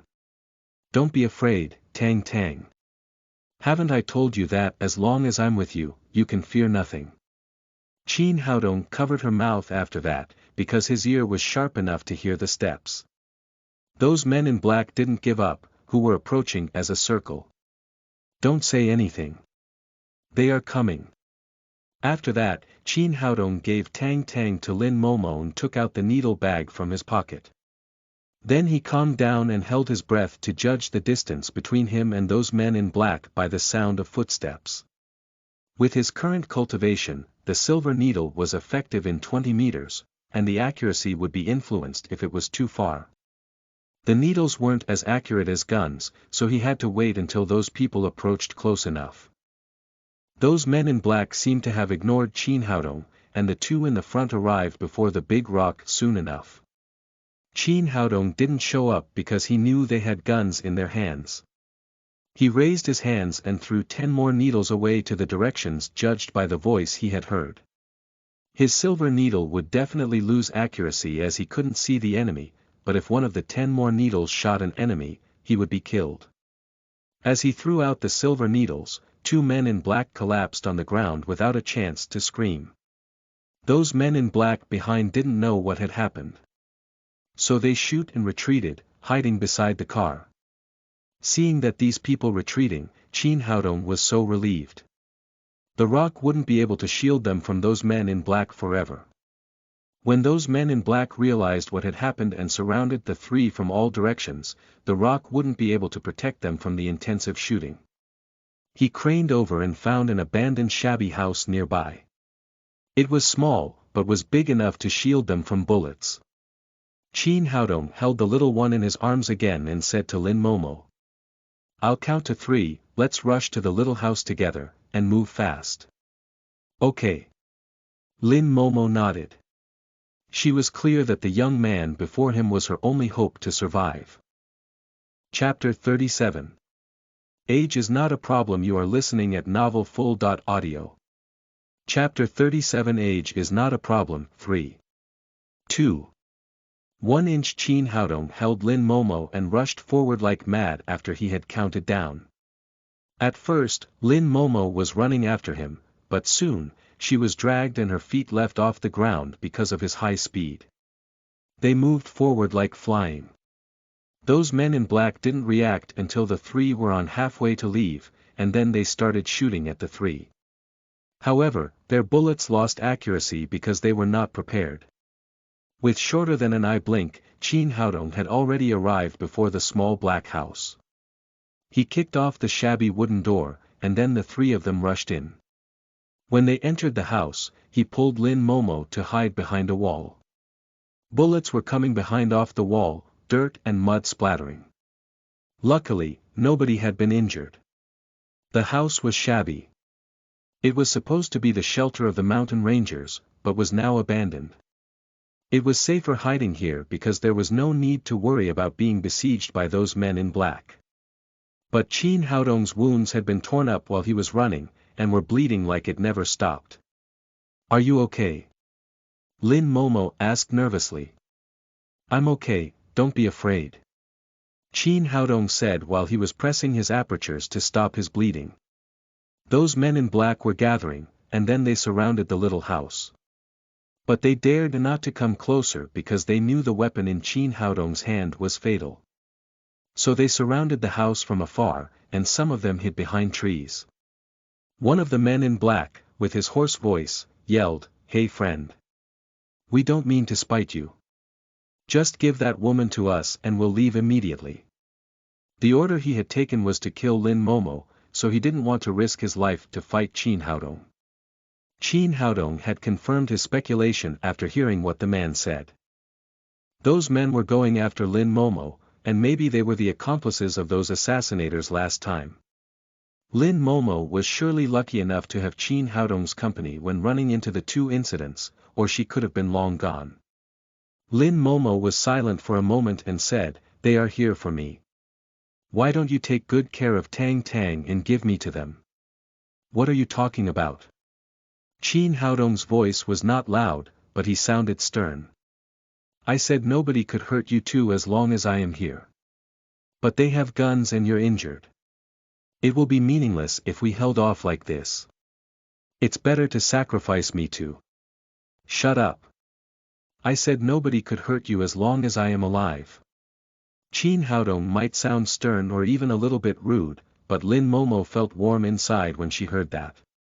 Her tears dropped down again. "Don't be scared. I've already called the police, and they will be here soon if we just hang on for a second," said Chin Haodong, trying to comfort the other two. At the moment a hoarse voice was yelling again outside, "My friend, do you hear me? Don't even imagine that you can go against us just because you've practiced fighting skills. You can never be the match of a gun." Chin Haodong patted on Lin Momo's shoulder and yelled to the outside, "Fine, I agreed with your request, now come and get the people you want." "Papa, you can't give Mama to them," the little girl screamed. "Hush. Don't speak, Tang Tang. Papa was lying to them." Apparently, Lin Momo had understood what Chin Haodong meant. "But our teacher told me that good kids don't lie. It is okay to lie to bad people, Tang Tang. Stop talking." Lin Momo stopped the little guy from talking. Chin Haodong did want to kill two men in black after deceiving them here. He had calculated that there were 6 men in black outside, and the fewer men in black in the outside, the less danger they would be faced with. However, the hoarse voice had clearly read his mind, and he yelled again, "We want a dead one, not a living one. Just push that woman out and we'll shoot her to death." Seeing that the man in black didn't bite the lure, Chin Haodong sighed and had no other way but to wait for Nalan Wuxia to come. Obviously, the hoarse voice knew Chin Haodong was stalling time, and he yelled again, "You don't really think that I have no way to get to you as long as you hide inside there, do you? I'll give you 1 minute, give that woman to me or die with her." Chin Haodong ignored the threat, because he could kill anyone who dared to approach with the silver needle. 1 minute later, the noisy roar of engines came from outside. Oops. Chin Haodong's expression changed drastically. He knew what the hoarse voice was planning. He was trying to drive the large truck into the small house. The small house was old and shabby. It could barely resist those bullets, let alone the hit of a truck. As had been expected, the roar of the engine was approaching, and the truck was driven to the small house. Lin Momo had understood it, too. She pushed the little girl into Chin Haodong's arms, and then she quickly rushed out of the house. "Come back." Chin Haodong grabbed Lin Momo and pressed her to the wall, and then he said, "Take care of Tang Tang. This is the work for man only. No, they all have guns, and they are definitely waiting for you to show up. Lin Momo said anxiously. Take it easy, I'm too lucky to die here, said Qin Haodong. He pushed the little girl back into Lin Momo's arms. Then he kissed both of the two's cheeks and said, if I die, take care of our daughter. Lin Momo was dumb because she couldn't understand why Qin Haodong was willing to make such a big sacrifice for her and Tang Tang. Before she woke up, Qin Haodong stamped heavily on the wall, and then he bounced back, shooting out of the window like a cannonball. But apparently the men in black were prepared. They started shooting as soon as Qin Haodong showed up. However, Qin Haodong was moving so fast that all their bullets missed the target. On the contrary, Qin Haodong seized the opportunity and shot 3 people in succession. The 3 men in black were still alive, one in the truck, the other 2 was too far to be reached by the Silver Needle. At the moment, the big truck roared and was driven fast to the small shabby house. Qin Haodong knew clearly that the house would definitely collapse if it was hit by the truck, and then there was hardly any chance that Lin Momo and the girl could survive. The situation was too critical for him to consider much. He stomped and rushed to the big truck. He smashed the windshield of the big truck and grabbed the neck of the man whose eyes were filled with fear. Then he threw him out of the car. Although the men in black had been killed, the big truck remained its high speed, rushing to the shabby little house. Qin Haodong bent and jumped, and then he seated himself on the driver's seat. He changed the direction of the big truck, and drove it to the 2 men in black on the other side. Those men in black couldn't shoot him because he was moving too fast just now. However, now he was a fixed target in the big truck, so the 2 survived men raised their guns and shoot him intensively. Qin Haodong had nowhere to hide but to resist the bullets with genuine qi. He was shot in succession. Later, when the 2 men in black ran out of bullets, Qin Haodong drove the big truck and rushing to them. He wouldn't give them any chance to change the folder. In scare and panic, the 2 turned back and ran away. But they could never outspeed a truck, and soon the miserable scream of the 2 came under the rolling wheels. At the moment, with the siren coming closer and closer, 2 patrol wagons arrived. Qin Haodong felt released because he knew Nalan Wuxia finally arrived. He collapsed on the chair and lost consciousness. When he regained consciousness, he was lying in the hospital. The rising sun rendered everything in the ward golden brown. Lin Momo was sitting on his bedside wearing a grief face. She must have kept up all night judging by the tiredness on her face. See, Qin Haodong opened his again, she said excitedly, you're awake, finally. You scared the hell out of me. Qin Haodong smiled and said, I've said that I have a tough life. Stop laughing. Lin Momo glared at him and said, you scared me yesterday, you know. The doctor had taken 13 warheads out of you. That's a lot. Lucky that my face wasn't hurt, it is what I am going to live on. Said Qin Haodong as he raised his hand and touched his cheek. Do you have to be so slick under such circumstances? But, yes, the doctor said you had a tough life, and those bullets missed the fatal spots on your body, so your organs weren't hurt, or you could have been in big trouble. Qin Haodong thought to himself that was not just because of his life was tough, it was because the gun the enemy used was less powerful pistols, and they couldn't hurt him much after the bullets penetrated the genuine qi protecting his body. Moreover, he had deliberately let the bullets miss the fatal points before he was shot, or he would have been dead now. Where's Tang Tang? Was she scared? Asked Qin Haodong. Tang Tang is fine. I have already sent her home. Lin Momo was touched when seeing Qin Haodong cared so much about her daughter as soon as he had woken up. Her tears rolled down again, and she said emotionally, why are you so stupid? Was it really life-worthy? Of course it is. I said that nobody could hurt you and Tang Tang as long as I am with you. Qin Haodong raised his hand to wipe the tears on Lin Momo's face as he said that. Lin Momo grabbed his hand, sobbing and saying, Haodong, thank you. In what way? Just verbally. How about devote yourself to me? You're so full of it. Lin Momo flushed as Qin Haodong's kiss yesterday crossed her mind, so she turned her eyes to the other side. Full of what? I am talking seriously, Qin Haodong said with a sincerity. Momo, let me be Tang Tang's father. Aren't you already the sworn father? Lin Momo was a little nervous, and she dared not to look into Qin Haodong's passionate eyes. You know that's not what I meant. Be my girlfriend, and I'll take good care of you and Tang Tang. No, no. Lin Momo was nervous and overwhelmed because the request of Qin Haodong was totally out of her expectation. Why not? Are you afraid that I won't treat Tang Tang nicely? No, no, I know you will be nice to her. Lin Momo had already seen it that Qin Haodong would treat Tang Tang better than a biological father. Then why not? Is it because I am poor? No. It really isn't.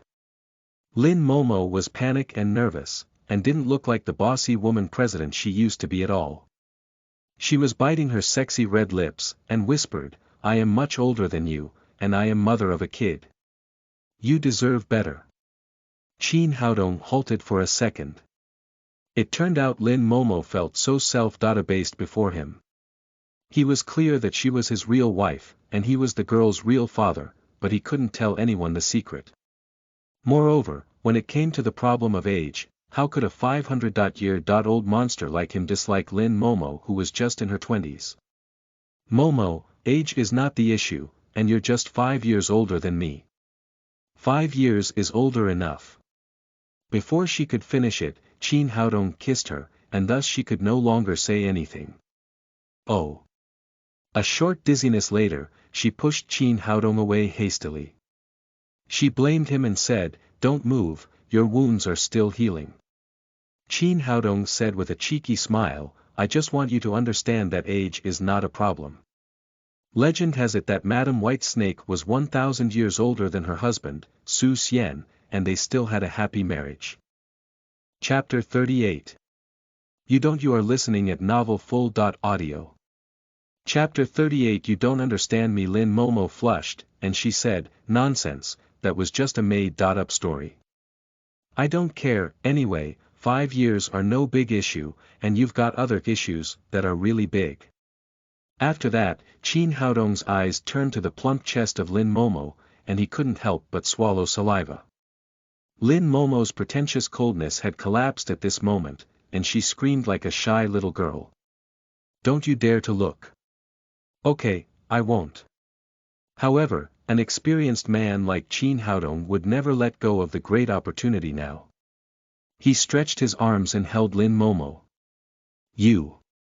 Lin Momo couldn't feel any shyer, but she was also afraid to struggle considering Qin Haodong's wounds. How about that? I'll do what I say. You don't want my eyes on it. Fine, I'll do it with my hands. No, let go of me. Ah. Lin Momo's invalid refusal only brought Qin Haodong's second kiss. At first she tried to push him away for decency, but soon she was lost in the kiss. Tap. Tap. Tap. When Qin Haodong was having his best time, clear knocks came from the door. Lin Momo woke up suddenly like she had been shocked by electricity. She pushed Qin Haodong aside immediately. Qin Haodong wiped his mouth and looked at the door repulsively. Who's the hateful guy breaking into his good times? It's so hard to get his wife turned on. Nalan Wuxia was standing at the gate of the ward slenderly, looking at Qin Haodong and Lin Momo with a weird look. Officer Nalan, you're here. Lin Momo knew this officer because she saved Qin Haodong last night. But her face was so red because it was her first time being caught doing that with a man. Officer Nalan, I'll leave the room for you two, and prepare for lunch. After that she lowered her head and escaped out of the ward. Qin Haodong checked the clock on the wall. It was just 7:00 a.m. He raised his head and said to Nalan Wuxia, You're dedicated to your work, Officer Nalan. You're here so early. Not as dedicated as you. How can you still be so slick after taking 10 more bullets? Do you know that indulging on your lust is to hang a knife upon your head? Chin Haodong checked those bandages wrapping all over him, that didn't fit the mood he was in just now. However, he didn't care about it at all. Eternal life obtaining green wood was the best healing skills. His wounds were almost healed after the night's break, so he was feeling far better than how he looked. Nalan Wuxia pulled a chair and sat before Chin Haodong. Then she said, "Are you blaming me for ruining your good time?" Chin Haodong answered with the slick smile, "You've already had the answer. Then why do you ask me? Can't you just arrive a little bit late? My miraculous doctor. You fought so hard to save the beauty last night. Were you doing that on purpose?" Chin Haodong smiled and said, "You got me. Your eyes are really sharp." Nalan Wuxia glared at him, and said, "As far as I know, although the Ice Queen Lin Momo has divorced, she still has a daughter. Aren't you afraid that the daughter's father would jump out and mess up with you someday? There's nothing to worry about. It's worth it to die for a beauty." Chin Haodong felt it funny because he was the father himself, or why would he fight with his life?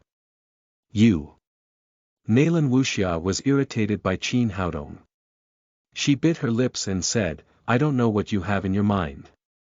You can definitely find a perfect match for yourself given your medical skills and look, and it's possible you can find a young lady from a rich family. Why are you doing all this?" Chin Haodong thought it funny. It turned out the girl thought he wanted to live off a woman. "Oh. I just remembered that Officer Nalan was a real beautiful rich girl. Are you saying that you want to keep me? Tell me the price, and I'll consider it if the offer is fair." "Pa. Mama doesn't give a d*mn about you," Nalan Wuxia spit and said, "I don't want to see you doing like that, as a friend." Chin Haodong felt it hard to explain, so he smiled and said, "You misunderstood me. That's not what I am thinking." "Misunderstood? I bet you have the Oedipus complex, you." "Well." Now Chin Haodong felt embarrassed. He thought Lin Momo and he was a perfect match, and there was no great gap in between. "What? Is it true?"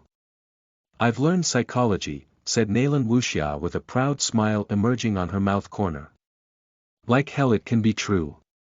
Chin Haodong stared at Nalan Wuxia and said, "I am not as heavy. Taste like you. I only have taste for the beautiful woman, or other women like your type." Chin Haodong said as he was checking on the curved body shape of Nalan Wuxia. Then he swiped the saliva at his mouth corner. "You. Be ****, perverted." Nalan Wuxia felt she would lose her mind if she continued to hear the man's nonsense. She said to Chin Haodong sternly, "Just go and love whoever you like. I'm here today for business." "You mean what happened last night?" "You've done the investigation?" asked Chin Haodong. "Not completely. But one thing I am sure is that those men have nothing to do with you, and they are not sad dogs fellows. They were doing after President Lin." Chin Haodong's face didn't change much when he heard the investigation. He said slightly, "You're surprisingly efficient." "What do you mean?" "You've already known the result?" Nalan Wuxia asked and stared at Chin Haodong. "Of course I have. I knew they were going after Momo as soon as they made their first move. And you told me they are sad dogs fellows. That leads us to the wrong working directions, and many of our resources were wasted. You think that's fun?" Nalan Wuxia grew angrier as she said that, and she looked like she was going to fight. She had every reason to be mad, because she had been following Chin Haodong's testimony to investigate after she took over the case. She had been busy all night, only to find those drug dealers totally silent. And it took her long to find that those men were going after Lin Momo, and Chin Haodong was injured only because he wanted to be the hero saving the beauty. That was not revenge from drug dealers. An officer mustn't fight a patient. "Just tell me what you want, and don't hit me," said Chin Haodong, begging for forgiveness from the angry Nalan Wuxia. "That was my fault, but I didn't have a choice because you wouldn't believe me then. So I am the one to blame." You're the one who's always slick and lying, so I thought you were joking. Nalan Wuxia said with anger, but she withdrew her fury and sat down when seeing Qin Haodong wrapped in the bandage. That's because you don't know me well. I am handsome and humorous, but I never make fun of serious business. Pa. That's just your narcissistic fantasy, said Nalan Wuxia as she rolled her eyes to Qin Haodong. How about the investigation? Who's the initiator? Qin Haodong turned serious when he asked. A fierce light flashed in his eyes. He was ready to kill because the evil backstage manipulator had tried several times to kill Lin Momo. He would kill the manipulator no matter who the man was, as long as Nalan Wuxia could identify him. There was no clue yet because all those shooters in black were dead, and we got nobody to interrogate. Nalan Wuxia stared at Qin Haodong and said, "Why were you being that fierce?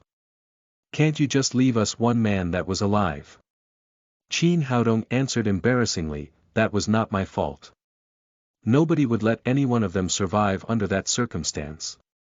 He didn't spare any of those men last night because all of them had guns in their hands, which were threats to Lin Momo and Tang Tang's life all the time. Okay, I am not blaming you for that. I've already told you the case. Just take care of yourself. I am leaving." Nalan Wuxia said as he walked out of the ward. She was actually here to visit Qin Haodong, and at the volley to report the case to him. Now she had finished all of it, she was leaving the hospital for work. "Goodbye, Officer Nalan. Next time please knock the door, or I'll charge you for the adult scene you'll see." Nalan Wuxia was tripped and nearly broke her high heels. She glared back at Qin Haodong, and then she left without looking back. As she was leaving, Lin Momo walked in with breakfast in her hands. Her face still looked rosy, which was quite tempting. "Get up and eat your breakfast," she said to Qin Haodong lying in bed. "I am injured. I can't get up." "How? I saw you sit up earlier." Lin Momo flushed as she the scene Qin Haodong kissed her crossed her mind again. "And that tore up my wound, so I can't do it again now." "What do you want?" said Lin Momo, biting her lips. "I want you to feed me," Qin Haodong said cheekily. "You." Lin Momo wanted to refuse, but her heart was softened when she thought of the scene that Qin Haodong was covered with blood in order to protect her and her daughter. She picked up a bowl of egg porridge, and fed Qin Haodong spoon by spoon. Qin Haodong enjoyed the beautiful woman's service as well as her beautiful look. Lin Momo felt shy to be stared at. She stared him with her tempting eyes and asked, "What are you looking at?" "Anything special on my face?" "That nothing is more beautiful than you," Qin Haodong said with a cheeky smile. "Stop being so slick." Lin Momo grabbed a small steam bun and stuffed it in Qin Haodong's mouth. She felt sweet inside. Half an hour later, after the sweet breakfast was finished, Lin Momo said, "Stay here and recover. I'm going to work. Can't you stay with me here? I felt so lonely." Qin Haodong tried to play the "poor me" card. "No, there are a lot of things that I need to deal with in the company." Lin Momo glanced at Qin Haodong and said, "You lived in my house for days, but now the captain of the security team quit, and I dismissed all the guards. I need to go and collect the mess." Qin Haodong suddenly remembered this and said, "No guards. Are you safe on your own? Let me escort you to work." "Don't. You'll be the one that I have to protect if you go to work with me." Lin Momo said, "My father sent half of his guard team to me. And don't worry about safety, it's the downtown area here." "Okay. Then take care of yourself. Take good care of yourself. I'm leaving." Lin Momo said as she went out of the ward, and then she turned back and locked the door. Qin Haodong was full, and he started to practice the eternal life, obtaining green wood, trying to heal the internal injuries as soon as possible. All the bullets inside his body had been taken out. And after he finished 3 great routines, he felt as good as new. At this moment, his cell phone on the bed rang. Chapter 39. The Divine Mercenaries. You are listening at NovelFull.audio. Chapter 39 The Divine Mercenaries. In the yard of the sanatorium of Jiangnan Military Force, an old man was doing morning exercise in his practice uniform. He was performing his punching skills, bringing up wind. Nobody could tell that he was over 70 years old. After that, Nayland Jie made a close posture. He picked up the cold tea Nayland Wushuang brought to him, and drank them all. "Grandpa, you're recovering really quickly," said Nayland Wushuang. "I should thank the little magic doctor. I am more than recovering, and I feel like I am 20 years younger." "Well, that big fraud did have nice medical skills." Nayland Wushuang nodded and said. After Qin Haodong's treatment, she felt much better than before. Her menstruation became regular, and she felt warm inside now, instead of feeling cold like before. While the two was talking, the guard introduced a lame person in. The lame person was in his 30s and looked tough. But his right could no longer support walking and was even twisted. With the cane in his hand, he limped all the way to Nayland Jie. "Axe, why are you here?" "Our big brother, Saber, is dying," the lame person said with grief over his face. Nayland Jie's expression changed drastically. "How? He was just fine a few days ago. His condition worsened last night, and now he's in a coma. You may not be able to see him one last time if you don't hurry." "Then hurry, let's go," said Nayland Jie as he passed the teacup to Nayland Wushuang. Then he hurried to go outside. "Grandpa, why are you going?" Nayland Wushuang asked. "To see Saber for the last time." "Grandpa, how did you forget that thing has changed?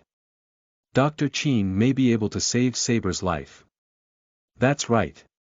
How can I forget that little magic doctor?" Nayland Jie said to her, "Maybe this is not the end of Saber's life. Just call the little magic doctor and ask him to come at any cost." "I will call right now," said Nayland Wushuang. Then she took out her phone and dialed Qin Haodong's number. As Qin Haodong picked up his phone, he heard the worried voice of Nayland Wushuang coming from the other side, saying, "We've got a patient and we really need your help." Qin Haodong felt the nervousness of Nayland Wushuang, and he said, "Come and pick me up, I'm in Jiangnan Hospital now. Wait for me at the gate. I'll be there in 10 minutes. After that, Nayland Wushuang hanged up the phone immediately. Qin Haodong unwrapped himself from the bandage. He put up the clothes Lin Momo prepared for him and left the ward. A red Maserati drove to him as when he made his way to the hospital gate. "Get in!" Nayland Wushuang yelled eagerly. Qin Haodong opened the door and sat in the car. Nayland Wushuang hit the gas heavily, and then the Maserati darted forward like a shooting arrow. "Why are you in the hospital?" "Making diagnose for someone," asked Nayland Wushuang. "Not diagnosing someone this time. I am here to be diagnosed." Qin Haodong told how he had been injured last night briefly. Nayland asked in surprise, "Why are you acting like a normal person? You were badly injured." Qin Haodong smiled and said, "I recover quicker than normal people because I am a doctor. I don't know where you learned your medical skills, but it's marvelous." Nayland Wushuang drove faster and faster as she talked. She was a nice driver, driving in 80 kilometers per hour in the downtown area. "Nice drive," said Qin Haodong. "Of course, I am the car goddess in Jiangnan City," Nayland said with pride at her mouth corner. "You don't say. Trust me." It looked like Nayland Wushuang was going to prove herself with the truth. She drove faster and faster, reaching 200 kilometers per hour soon after they were out of town. "What's the rush? Who's the patient?" asked Qin Haodong. "Have heard of the Divine Mercenaries?" Nayland Wushuang was driving and talking. "No." Qin Haodong shook his head. He was just a senior college student. He knew nothing about mercenaries.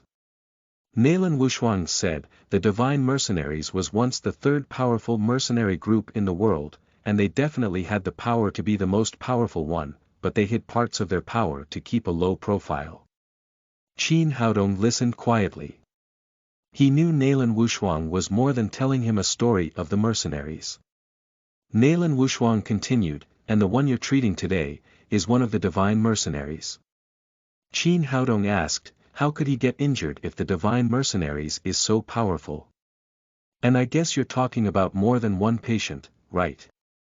Nalan Wushuang said, just keep all I tell you today in secret.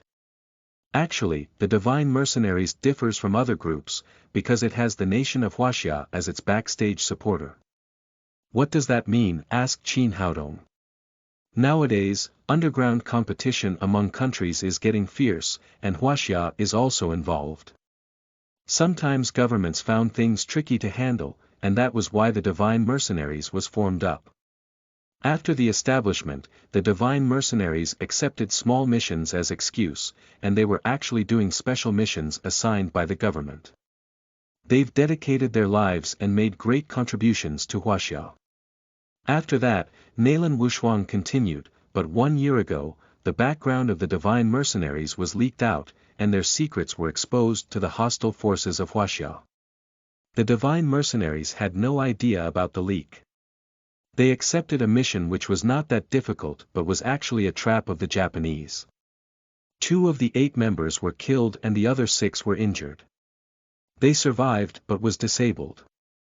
The saddest part was that the government felt it convenient to help them because of their special identification, so my father retired from the army and accepted them personally as the representative of the Nalan family.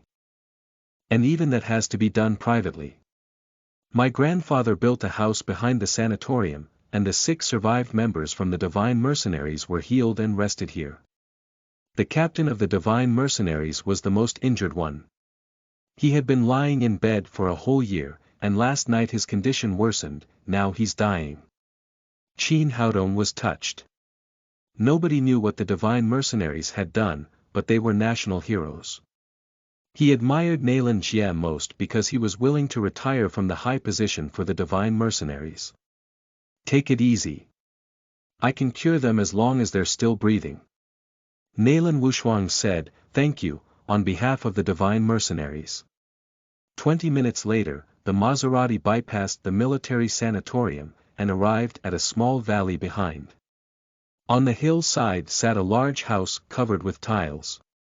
Nalan Jie's Audi A6 with the military number plate was parked there. The 2 got off the car. Qin Haodong followed Nalan Wushuang. She pushed the door open and went inside. When they entered the house, Qin Haodong saw Nalan Jie standing in the house, and a lame man relying on his cane. At the opposite side there were 5 cachexia men, 2 sitting on wheelchairs, and 3 lying in bed. These people looked sick but intensively murderous, because they had once survived mountains of corpse and sea of blood. In the bed in the middle of the room, a skinny man was lying. His eyes were closed, his face was panic. He must be Saber, captain of the divine mercenaries, in accordance with what Nalan Wushuang had mentioned. Qin Haodong could feel Saber's life was draining. He wouldn't be able to live long if not treated in time. The lame one looked at Qin Haodong when he entered, like a hungry wolf checking on its prey. Nalan Jie's face was full of joy when he saw Qin Haodong. He hurried and said, little magic doctor, Saber is the national hero of Huaxia, you have to help him. I know. Qin Haodong said as he stepped forward to the bedside of Saber. Then he reached out to feel Saber's pulse. The lame one eased down when he knew Qin Haodong was the doctor Nalan Jie had mentioned. But soon he was suspicious again, because he couldn't believe the young man could cure Saber. He kept silent due to his trust in Nalan Jie, standing and watching. A while later, Qin Haodong stopped feeling the pulse, and checked Saber's injuries. Little magic doctor, how is he? Is there any chance?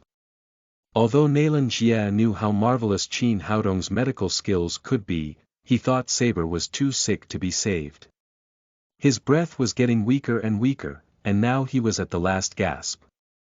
Qin Haodong stood up and said, I can help him, but it may take a lot. The lame one dropped his cane and kneeled down before Qin Haodong as he heard that. He promised with excitement. Our life, the 6 of us from the Divine Mercenaries, will all be yours as long as you can save Saber. Qin Haodong pulled the lame one off the ground and said, I was here because of my respect for you, and I don't need other things. After that, he took out the needles from his pocket and began his treatment. Saber's injury was complicated. The veins in his organs had been injured in varying degrees, and an unknown toxin was in his body. Moreover, there was a streak of the sword qi hidden in his dantian. Qin Haodong could tell that the master of the sword was smart because he could have killed Saber, but instead, he chose to torture Saber to death in such a cruel way. Saber might be a warrior, but he couldn't use the genuine qi to cure himself as long as the sword qi was suppressing him. The only thing he could do was to wait and die. How vicious! Qin Haodong swore silently and pierced the silver needle into Saber's dantian. He was using the needles in a particular way this time. He pierced a circle around dantian, and started to push the sword qi into the silver needles with the green wood genuine qi. 5 minutes later, those silver needles started to vibrate. Then they were shot away, hit the ceiling and collapsed into powders. The sword qi is so strong. Qin Haodong was surprised because those silver needles were actually blown up by the sword qi.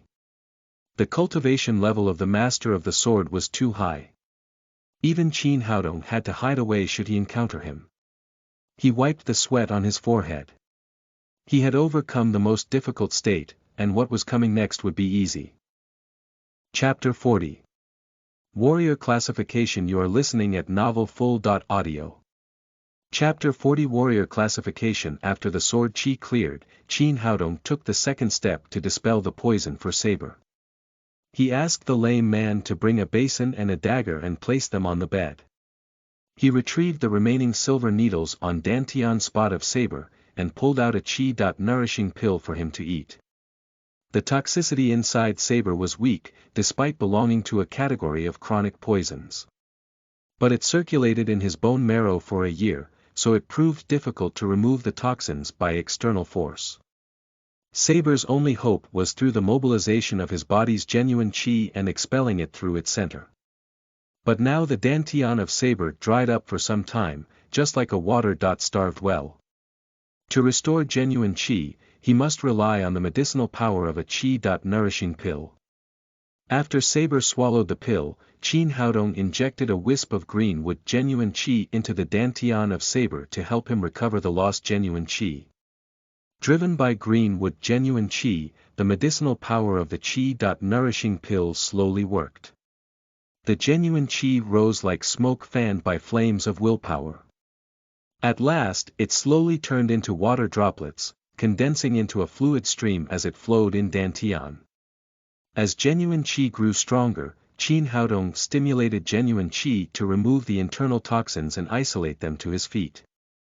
Nailan Jia and others watched quietly beside him. They were surprised upon finding the feet of Saber darkening until eventually appearing blacker than ink.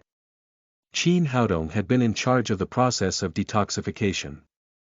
Seeing that it was almost complete, he grabbed the dagger at the head of the bed and cut 2 bloody gashes on Saber's feet. As his hands rose and fell, black blood splashed in the basin at the head of the bed, and a foul odor filled the air. Color rushed back into Saber's face, and his pitch black complexion disappeared. When the blood from his feet reddened, Qin stemmed the bleeding. He used revival acupuncture method to help Saber repair the injured meridians. About half an hour later, Qin Haodong took back all the silver needles and spat on Saber's chest. Get up. A surprising scene indeed. Saber, who barely escaped death, sat up with a jolt and got out of bed. Both Nailan Jia and the men of the Divine Mercenaries opened their mouths in surprise. They knew the severity of Saber's injuries well, but in less than an hour, he was completely cured by the young man.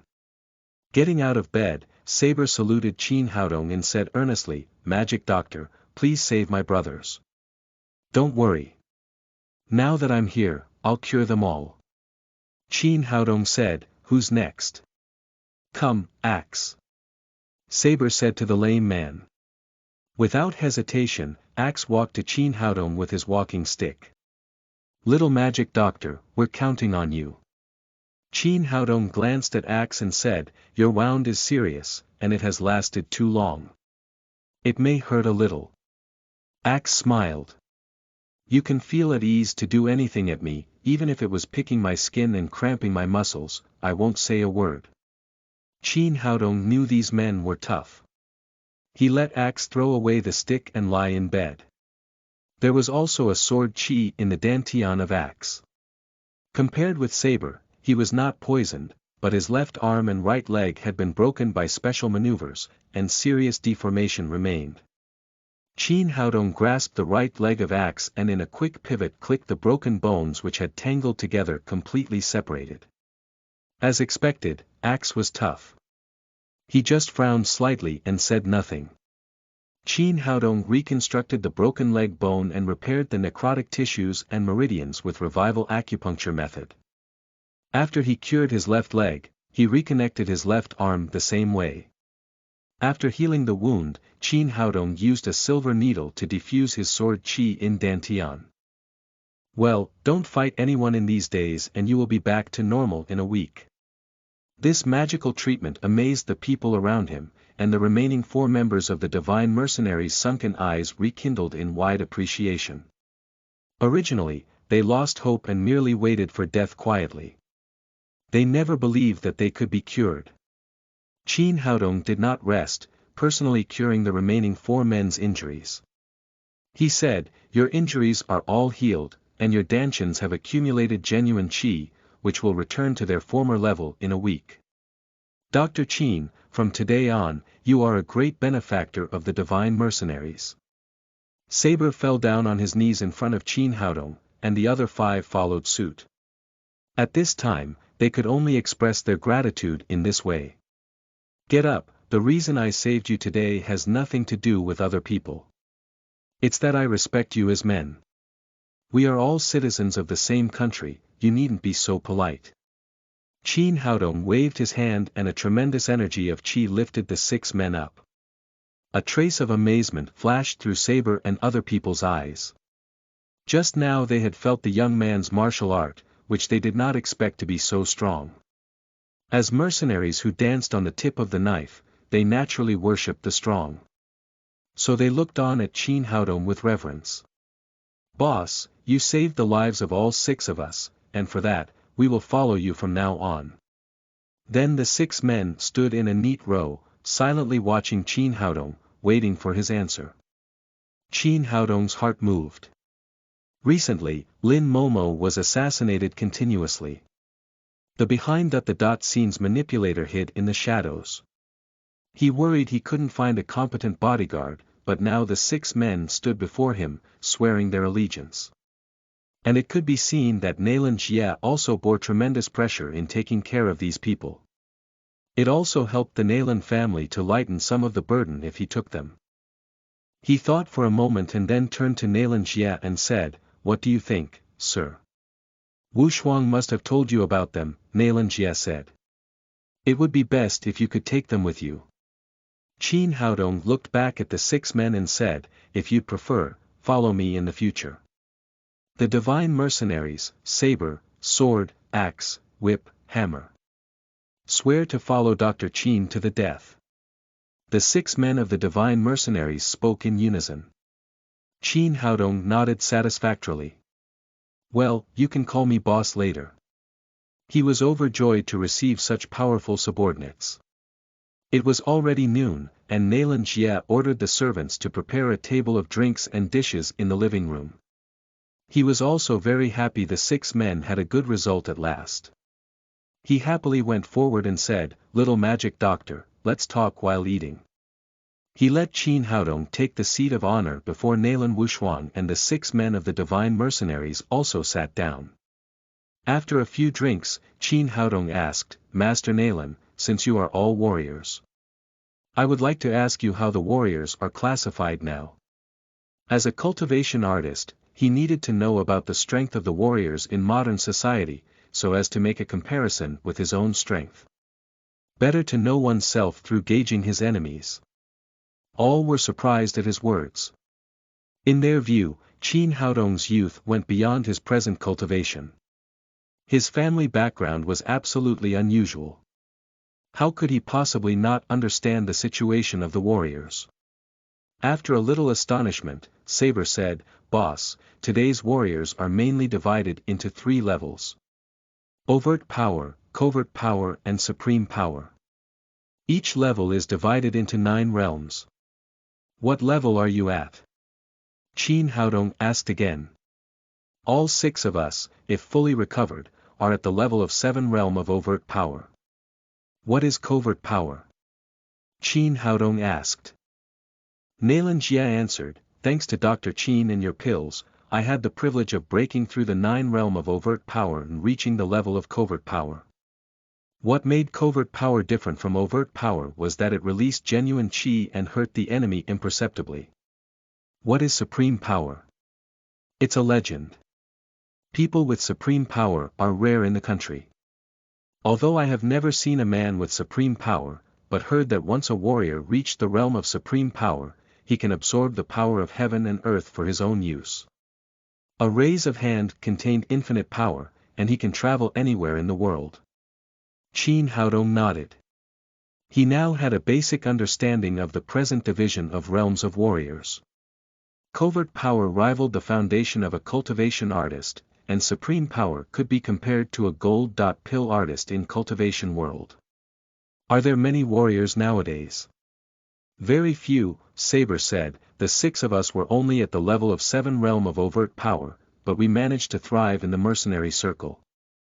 You can imagine how few the warriors there are." Nailan Jia said, "As time advancing, many inheritances of martial art have disappeared.